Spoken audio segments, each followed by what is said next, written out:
Bonjour à tous, c'est Philippe Guillouard de Trek Eco Survie Aventure. Aujourd'hui, je vais vous faire une vidéo pratique qui va vous expliquer comment on fait pour manger les artichauts sauvages. Les artichauts sauvages, vous en voyez quelques-uns autour de moi. Il y en a un petit peu partout sur cette parcelle. Je vais donc vous montrer comment on fait pour les manger. Ce qu'on appelle habituellement les artichauts sauvages, ce sont les fleurs qui sont faites par les chardons. Tant qu'à faire, pour essayer de manger quelque chose, il vous faudra choisir les fleurs les plus grosses, c'est-à-dire ayant formé des capitules les plus gros. Alors ici, j'ai choisi des chardons-marie parce qu'ils produisent évidemment des fleurs qui sont très importantes, comme vous le voyez.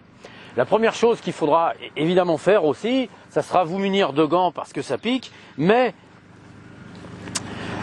vous allez voir que manger des artichauts sauvages n'est pas si difficile que cela. Je vais ramasser quelques fleurs. Alors ce que je fais avec les chardons-marie, il faut bien que vous compreniez qu'on peut le faire avec d'autres chardons. À partir du moment où les capitules sont assez formées, il y a quelque chose à manger à l'intérieur. Évidemment, ça ne sera peut-être pas énorme, mais si vous voulez y goûter ou si vous êtes en survie, vous verrez que même des petites choses additionnées, ça fait des choses suffisamment importantes pour pouvoir manger.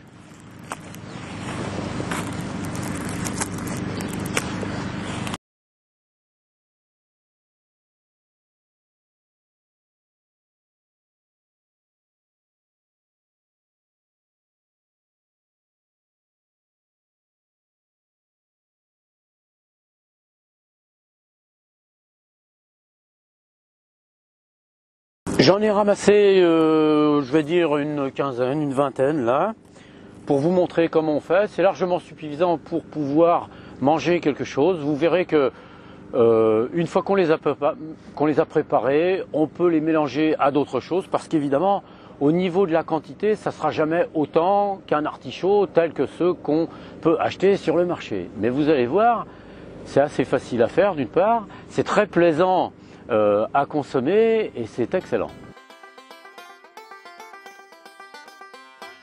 Voici les artichauts sauvages que nous avons ramassés.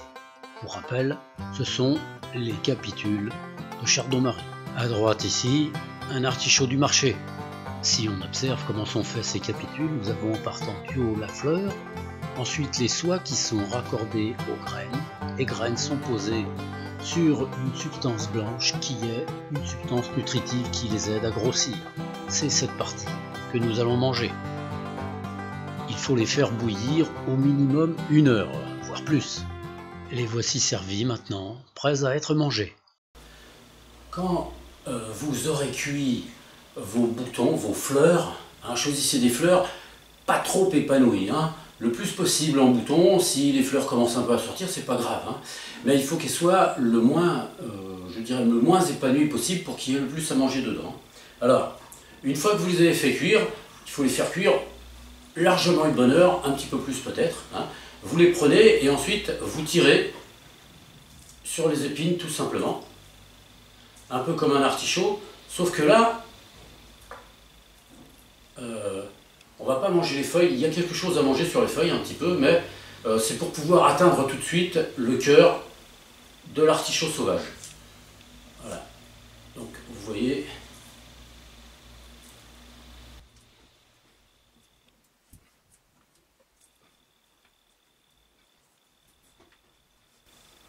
Voilà ce qu'on obtient à la fin. Donc on a toutes les petites soies avec les graines qui sont collées et le cœur est ici. Donc il suffit ensuite de décoller, voilà, les graines qui sont là. Voilà.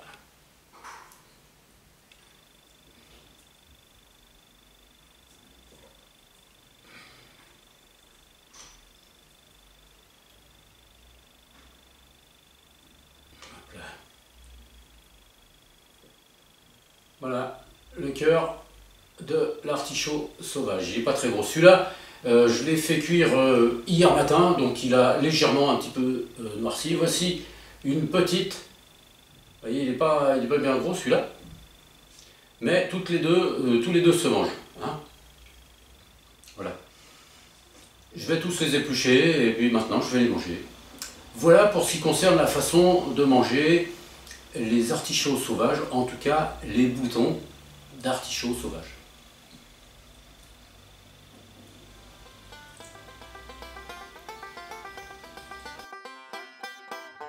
Un demi-cœur d'artichaut sauvage bien cuit avec une de ses feuilles.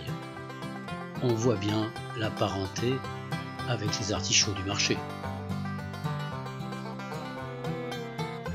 Une fois totalement épluché, voici le fond d'artichaut sauvage.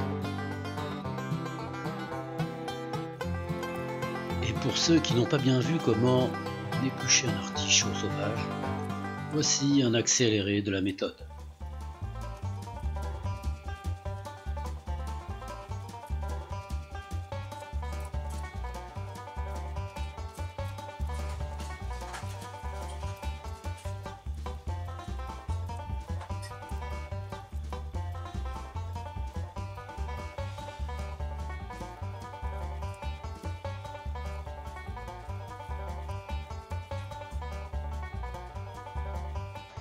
À titre de rappel, pour ceux qui auraient oublié, voici comment sont les chardons-maries.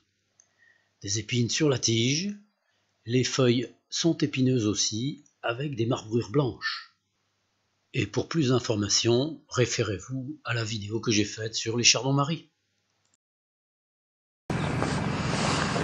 Bon ben voilà, cette vidéo se termine là. J'espère qu'elle vous aura intéressé. Ça vous aura permis de voir une façon de manger les plantes sauvages qui est assez intéressante.